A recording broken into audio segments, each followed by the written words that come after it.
Yo, it's your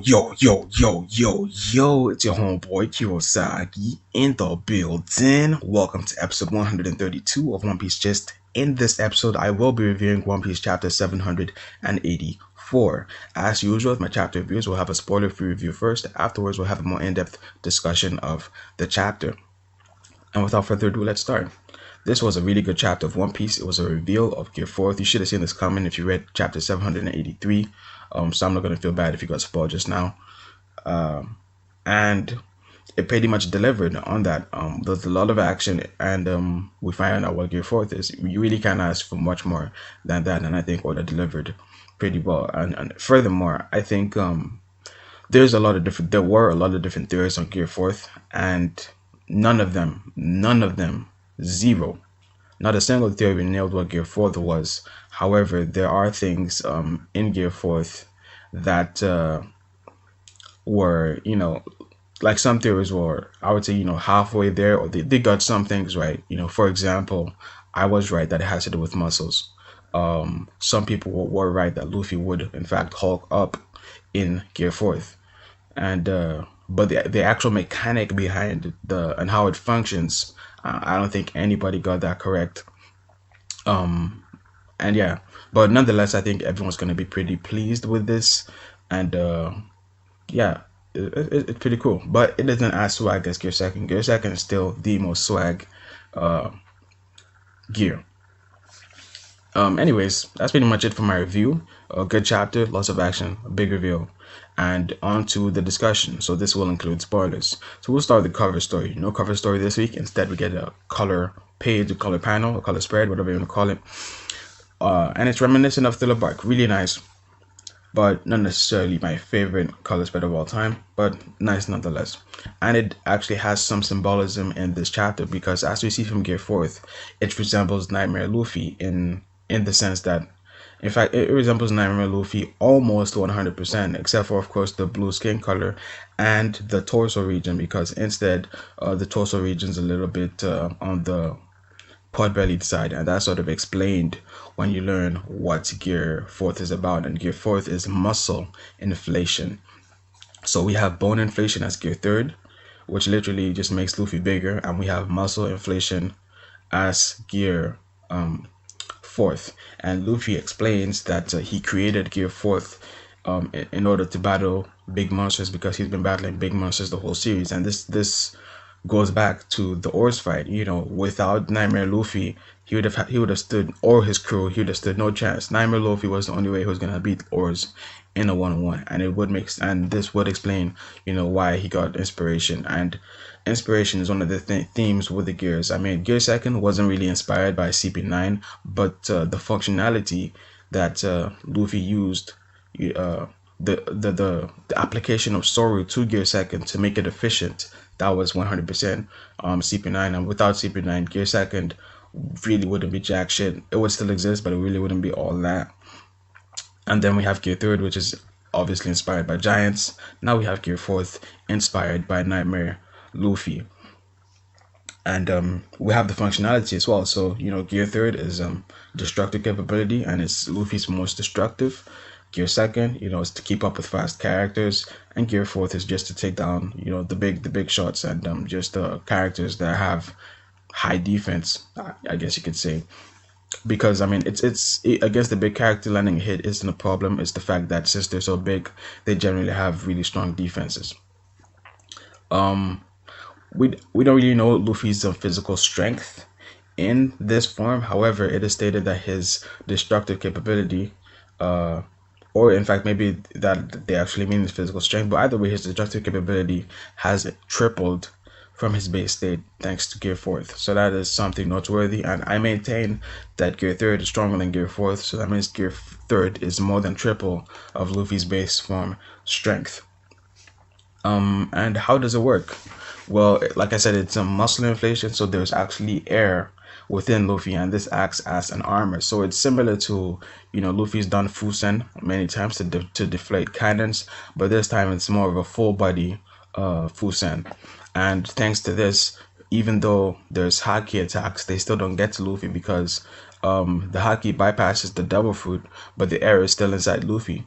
You know, bypassing the devil fruit doesn't make the air vanish like magic. So this is still inside Luffy, and it acts as armor to protect him from these attacks. And you know, just like a balloon, when they try and hit Luffy, the air blocks and they get bounced back. Normally, you know, balloons explode, but with Luffy and with armaments and all that kind of crazy shit, he has a much stronger vessel to hold the air in. And this is a fun scientific fact, I guess, is that you could have a balloon, right? If you use the right material, you can put anything on Earth on top of it, and it's not gonna burst. It's just because rubber isn't that strong naturally. So if you put a tank on the balloon, the rubber won't be strong enough to hold or stand under the pressure. So it's the rubber that tears, but the air actually doesn't get destroyed. The air just gets flattened and gets pushed out of the way. You can't really destroy. You can't actually destroy matters, or molecules or nothing like that. You can just push them out of the way, and that's what happens when a balloon bursts. Is the rubber tears, but the rubber doesn't get destroyed, and neither does the air. The air just gets pushed out the way. But in any case, air is a really strong. Air is something that's really capable, and Oda used it brilliantly with Gear Fourth. You even have in certain movies when they're doing stunts, you have just like this really big bouncing castle type of shit that they use to save people from falls and all that. Just Oda did it really brilliantly. But that's not the only thing to it. Luffy also has a mechanic in where he retracts his arm completely. Like it literally goes within his wrist. So it's like a reverse cone shape, like a cup, and then it pops out at the supersonic speeds. And you could compare it to Bellamy, what Bellamy does with his springs, except that it's not really forming a spring. Instead, it's just retracting and then exploding. And what's happening is he's retracting and he's pressing the air, and it's creating air pressure. And like I said, nothing is destructible. I mean, air cannot be destroyed. So the more pressure you add on the air, eventually the air is, when you release it, when you release the pressure, the air is gonna go back to its original form. And since Luffy's elastic, this happens really fast, and it's just gives him some more explosive firepower. So it's stronger destructively than Gear Second.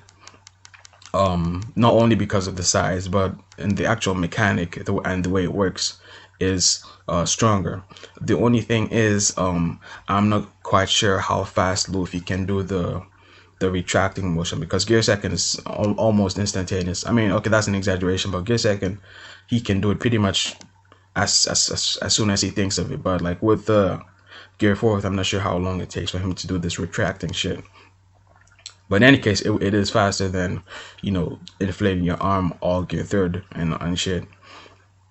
And he can do a similar thing with his legs, and in fact, he can actually use this for skywalking, which he does in the chapter. And yeah, I think I pretty much covered everything. He has the armor from the air, which gives him really nice defense. He has the air pressure to act, kind of like a balloon, and for some spring action. And he uses this for supersonic punches and kicks. And that's pretty much it, really. That's pretty much it for Gear Fourth. His actual physical strength, after we read the chapter, especially particularly the new translations, because I've only read the first ones, the initial translation. So yeah, when the new ones come out, I'll reread it. But I'm not sure if his physical strength has actually increased. Well, yeah, his body mass seems bigger, but I'm not quite sure, since it's muscle inflation. Maybe most of it is air. I'm not quite sure how that works. But in any case, really powerful technique, and it all makes sense. So and he is in fact supersonic in Gear Second, because at some point in the chapter, he whilst he is skywalking, he blitzed in front of Doflamingo before doing the Rhino kick thing. So yeah, he's not only fast, as he's supersonic, which is as fast as Gear Second. We're not sure if it's faster, but we really don't know Gear Second's speed. We just know that it's supersonic, and we can say that this is supersonic as well. So I wouldn't be surprised if it is in fact as fast as Gear Second, or even faster. But we do know that it has more destructive capability than Gear Second, and I maintain that it has less destructive capability than Gear Third. However, it is more practical in battle, especially against top tier characters.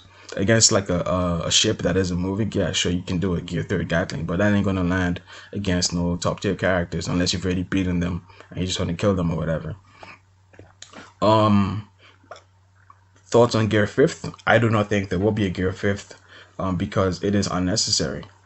It is unnecessary, and gear 4th pretty much fills in for gear 4th is basically a practical version in combat of gear 3rd. That's the main functionality of it.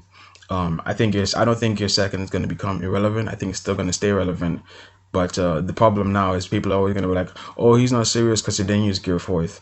Nah, I mean, I also want to see what the drawback is to gear 4th, because we know it's supersonic, so why doesn't he use it more often instead of gear 2nd? So there has to be some kind of drawback. I want to see, what Oda does with that. I want to see more story progression next chapter, because there really wasn't that much in this chapter. I also want to see Luffy put in a little bit more work, because even though he was mopping the floor with Doflamingo, it doesn't really seem like Doflamingo is weaker now at the end of the chapter than he was at the beginning of the chapter. Yeah, he's bleeding, but he doesn't really seem weaker or fatigued or nothing like that. So for that reason, I want to see him do a little bit more work in the next chapter. And yeah, that's pretty much it. Really solid chapter of One Piece. Nothing else to talk about apart from Gear 4th. Literally, that's pretty much the main focus of the chapter, and that's the only notable thing that happened within the chapter. And that's pretty much it. Well, they finished repairing Glow's arm. There's that, but that's pretty self-explanatory. You should have seen that. And yeah, that's pretty much it. I'll just wrap things up right now. Thank you for chilling all the way to the end. Like, comment, subscribe, all that good stuff. And as always, thank you guys for watching.